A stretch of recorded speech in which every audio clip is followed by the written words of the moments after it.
Bon début de week-end à tous, mesdames, messieurs, bienvenue à ces grands rendez-vous de l'actualité, l'essentiel de titre. Le président de la République, Joseph Kabila Kabange, a convoqué hier jeudi 12 avril 2018 à la ferme présidentielle l'exécutif national. Objectif, évaluer la situation politique au regard du processus électoral en cours et les impératifs de paix et de stabilité du pays. Les membres du gouvernement ont convenu, après des échanges fructueux, de parachever cette évaluation la semaine prochaine au cours d'une autre retraite gouvernementale. Et puis, conférence de donateurs tenue ce 13 avril à Genève, la RDC met en garde toutes les ONG qui accepteraient l'aide humanitaire de la Belgique.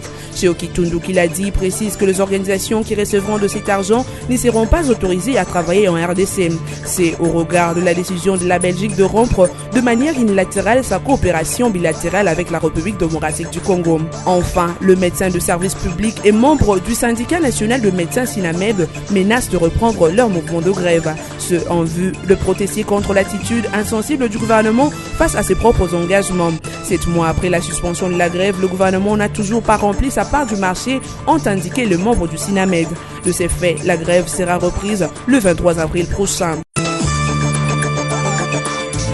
Retraite gouvernementale, c'est ce jeudi 12 avril que le gouvernement congolais a été convoqué à la ferme privée présidentielle de Kingakati. Autour du président de la République, Joseph Kabila Kabange, un seul point avait été inscrit à l'ordre du jour, à savoir l'évaluation de la situation politique au regard du processus électoral en cours et des impératifs de paix et de stabilité du pays.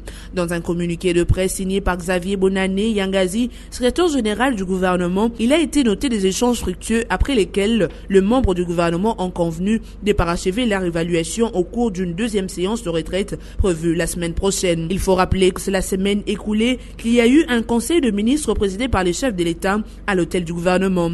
Et c'est pour la première fois que Joseph Kabila Kabange convoque l'exécutif national à la ferme présidentielle de Kingakati depuis qu'il est au pouvoir. Conférence des donateurs sur la RDC, Kinshasa met en garde les ONG qui accepteraient l'aide de la Belgique. C'est ce qu'a dit Léonard Okitundu, vice-premier ministre en charge des affaires étrangères, le jeudi 12 avril 2018 à Kinshasa. Le patron de la diplomatie congolaise a précisé que les ONG qui recevront l'argent venant de la Belgique ne seront pas autorisées à travailler en RDC. Avant de poursuivre que la Belgique a décidé de rompre de manière unilatérale sa coopération bilatérale avec la RDC. D'où il faut aller au bout de cette logique. Chez Okitundu a par ailleurs déclaré qu'il n'y a aucune inimitié avec le peuple belge qui voudrait être compatissant envers le peuple congolais. Il faut souligner qu'à la veille de cette conférence, 12,6% du total attendu, soit 1,68 milliard de dollars américains, avaient déjà été débloqués par les donateurs. Et la Belgique se retrouve bien, pour l'instant, dans les top 10 des contributeurs.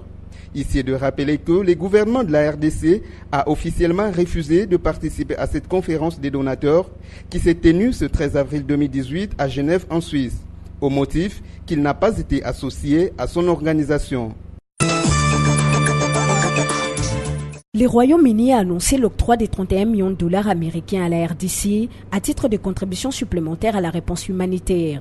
C'est au cours d'une conférence de presse organisée à Kinshasa, le jeudi 12 avril 2018, que la ministre britannique pour l'Afrique, Henriette Baldwin, choquée par la situation humanitaire des déplacés au Kalemi dans les Tanganyika et au Kasaï, a fait cette annonce. Cette enveloppe estime-t-elle pouvoir aux besoins des vivres, d'eau potable, des médicaments, d'aménagement d'endroits sécurisés pour ces déplacés. Sur le plan politique, la ministre britannique pour l'Afrique a exprimé le soutien de son pays à la mise en œuvre intégrale de l'accord de la Saint-Sylvestre qui engage toutes les parties à la tenue des élections constitutionnelles et crédibles fixées pour le 23 décembre 2018.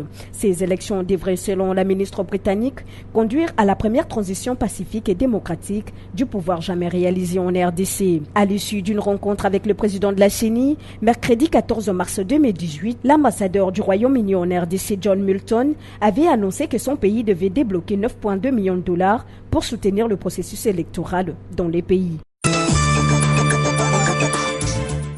Lancement officiel de la plateforme Nojek et Alliés. C'était ce vendredi 13 avril à l'hôtel Vénus à Kinshasa en présence de plusieurs hommes politiques, parmi lesquels Joseph Olengankoy, président du Conseil national de suivi de l'accord et président du Rassemblement Kasavubu. Selon Maître Constant Moutamba, président de cette plateforme et président national de la nouvelle génération pour l'émergence du Congo Nojek, l'objectif de cette plateforme est d'aligner les candidats du renouveau aux prochaines élections. Il a par la suite ajouté que sa plateforme veut renouveler des fonds en comble la vieille classe politique, objet d'antivaleurs et de corruption. Et ce renouvellement ne peut se faire que par les élections. Concernant la machine à voter, le président de la Nojek et Alliés a déclaré que le plus important est que la CENI harmonise les vues pour ramener tout le monde autour d'une table, ce en vue des élections apaisées. Présent à cette cérémonie, Joseph Olengankoy, en sa qualité de président du Rassemblement du Kasavubu, a prodigué des conseils à ces jeunes, les invitant à bien se préparer pour les élections à venir et à ne pas venir en combattant pour nuire les autres, mais pour mériter sa place au sein du gouvernement. Il tient de rappeler que la plateforme Nojek et Alliés avait déjà désavoué Prino Chibala, cadre du Rassemblement El Kasavubu, la veille du lancement officiel. Nojek est allié et membre du RASOP Kasavubu et est constitué de 9 partis politiques et une centaine des organisations de la société civile. Menace de reprise de grève par les médecins de service public de l'État, le syndicat national de médecins Sinamed dénonce l'attitude d'insensibilité du gouvernement face à ses propres engagements. 7 mois après la suspension de la grève décidée en septembre 2017, les Sinamed reprochent au gouvernement de n'avoir pas assez fait en réponse à ses engagements pris face aux médecins. Parmi les revendications, le respect des clauses capitales de l'accord, le paiement de 100% de gap existant entre la prime de risque professionnel de médecins et ses termes de référence et l'effectivité de la bancarisation de paiement de primes de risque, spécialement celle de médecins de province. Malgré nos rappels, nous constatons que le gouvernement est resté insensible à ses propres engagements. Parce que les mouvements sociaux et syndicaux sont dynamiques. Parce que de nombreux médecins, on commence de point à point.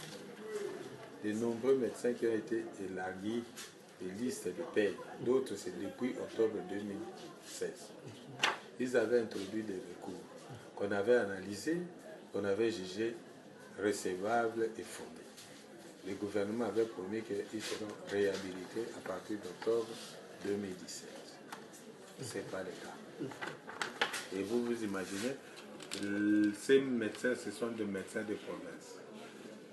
La province est la plus frappée, je crois que ce sera ex-Kasaï occidental. Pour le docteur Mankoy Badjoki, secrétaire général national du Sinamed, si rien n'est fait du côté du gouvernement, la grève sera effective à partir du 23 avril courant.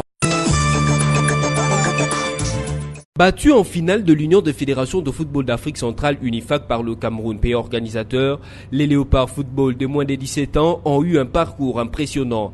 Après avoir fini première du groupe B avec le maximum de points, la sélection congolaise des cadets s'est imposée face aux cadets tchadiens en demi-finale par 2 buts contre 1, ce qui leur a offert les tickets pour la finale de ce tournoi des nations d'Afrique centrale face au Cameroun. Match que les Lions indomptables ont remporté par la marque d'1-0. L'un de poulain d'Eric Chibassou a écopé d'un carton rouge dans les ultimes secondes de ce match pour mauvais comportement. Retenez que ce tournoi a débuté le 3 avril et a regroupé 8 nations, à savoir le Cameroun, pays hôte, le Gabon, la République centrafricaine, le Congo-Brazzaville, la République démocratique du Congo, la Guinée équatoriale, le Tchad ainsi que le Sao Tomé et Principe.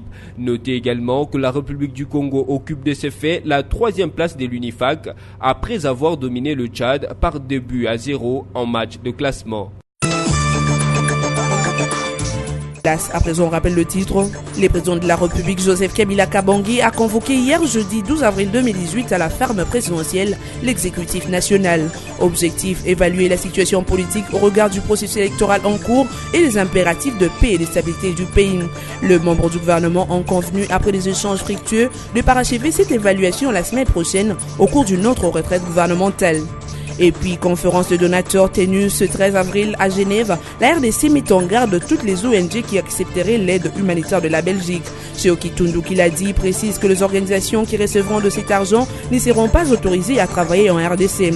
C'est au regard de la décision de la Belgique de rompre de manière unilatérale sa coopération bilatérale avec la République démocratique du Congo. Enfin, le médecin de service public et membre du syndicat national de médecins Sinamed menace de reprendre leur mouvement de grève. Ce en vue de protester contre l'attitude insensible du gouvernement face à ses propres engagements. 7 mois après la suspension de la grève, le gouvernement n'a toujours pas rempli sa part du marché, ont indiqué les membres du Sinamed. De ces faits, la grève sera reprise le 23 avril prochain. Fin de cette édition d'information. Merci de l'avoir suivi et bon week-end chez vous en compagnie de nos programmes.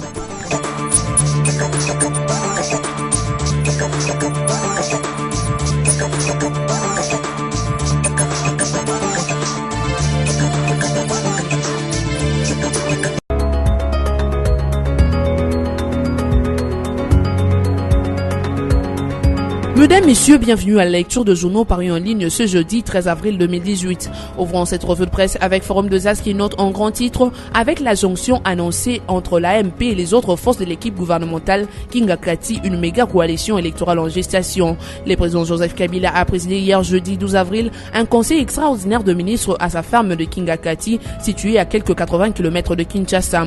Officiant principal de cette grande messe, les Raïs a centré son homélie sur les élections officiellement annoncées les 23 décembre prochain.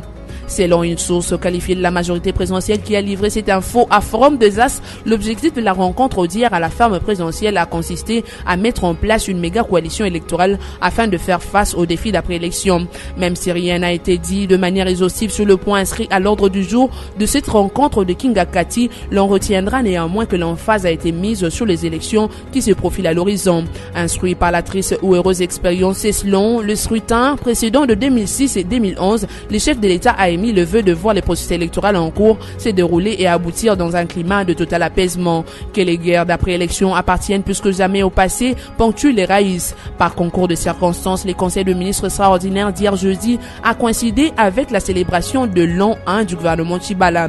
D'après certaines sources, cette équipe gouvernementale a à cette occasion réitéré sa loyauté au chef de l'État et offert librement d'entrer dans une grande coalition électorale.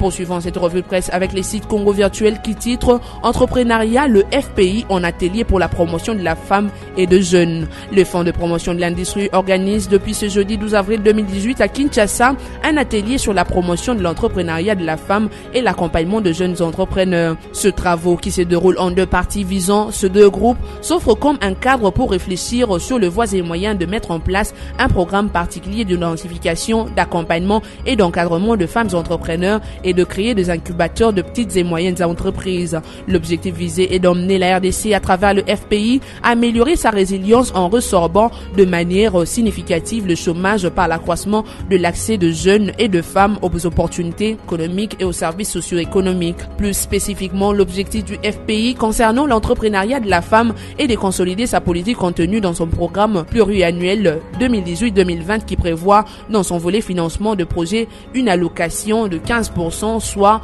19,4 millions de son budget à des projets conduits par des femmes entrepreneurs. Pour cela, et selon les termes de cet atelier, les réflexions vont se tourner autour de plusieurs thématiques, notamment l'accès de la femme au financement, son rôle dans le secteur agro-industriel, les défis et les perspectives de l'entrepreneuriat féminin en RDC, l'accès à l'information, à la formation, ainsi qu'à la technologie. Bouclant cette revue de presse avec Actualité.cd qui note RDC à la veille de la conférence de Genève, le Royaume-Uni annonce l'augmentation de son aide humanitaire. Le Royaume-Uni participera à la conférence de donateurs qui se tiendra à Genève ce vendredi 13 avril. À un jour de la tenue de cette opération de levée de fonds pour financer la réponse humanitaire, le gouvernement britannique annonce une augmentation de son aide. Harriet Baldwin, ministre britannique pour l'Afrique, a annoncé ce jeudi 12 avril 2018 à Kinshasa que son gouvernement augmentait de 30 millions de dollars américains son aide humanitaire en RDC. Après sa visite notamment d'un camp de déplacés des Kalemi Tanganyika, elle a qualifié la situation humanitaire actuelle de choquante suivante avec des millions de personnes ayant désespérément besoin de vivres, d'eau, de médicaments et d'un endroit sécurisé pour vivre. Nous partageons tous la responsabilité de veiller à ce que davantage de soutien soit apporté pour éviter des milliers de décès évitables, a-t-elle déclaré. Harriet Baldwin a également insisté sur l'utilisation efficace de fonds qui sera récolté à l'issue de la conférence de Genève. Selon le plan d'intervention humanitaire 2018 des Nations Unies, 16,6 millions de personnes sont touchées par la crise et 13,1 millions d'entre elles ont besoin d'une aide. Cette conférence devrait donc mobiliser 1,7 milliard de dollars américains. Cette revue de presse est terminée. Merci de votre attention soutenue et restez branchés sur nos antennes.